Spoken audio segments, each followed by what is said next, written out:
when Ukrainian Maria Pankova exchanged messages with her friend Pavlo Humeniuk back in December. She had no idea the combat engineer was fighting in Russia's Kursk region. 7 days later, she would learn he had gone missing.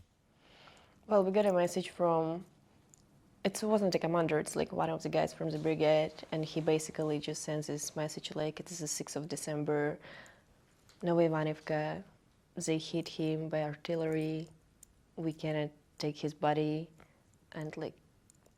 4 months on, she still follows social media in hopes of finding Humeniuk's body. But that hope is dwindling as Russia has retaken the area where he was said to be killed. When Ukraine launched its incursion into the Kursk region last August, it took the world and Russia by surprise. It was the biggest attack on sovereign Russian territory since the Nazi invasion of 1941. Kyiv's troops seized more than 500 square miles, but outmanned the area they were able to control quickly became a narrow wedge. It's more like complicated to believe that it was like worth it. And especially now we just like lost a lot in the last just like couple of weeks. Just a lot.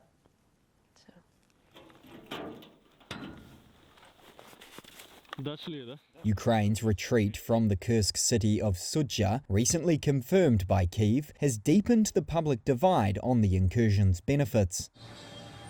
In a rehabilitation centre in Kyiv, soldier Oleksiy Deshevy, who lost his hand as he fought for Kursk, says he saw no logic in the operation.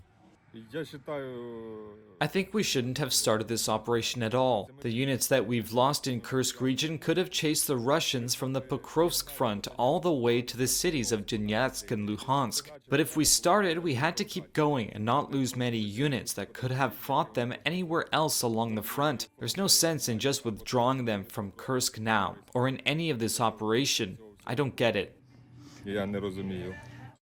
Ukraine used some of its top brigades, but the grouping was never large enough to be able to hold on to a larger area, as Ukrainian lawmaker Serhiy Rachmanin explains. From the very beginning, logistics was seriously complicated, because as we entered the Kursk region, we ensured sufficient depth, but we did not ensure sufficient width.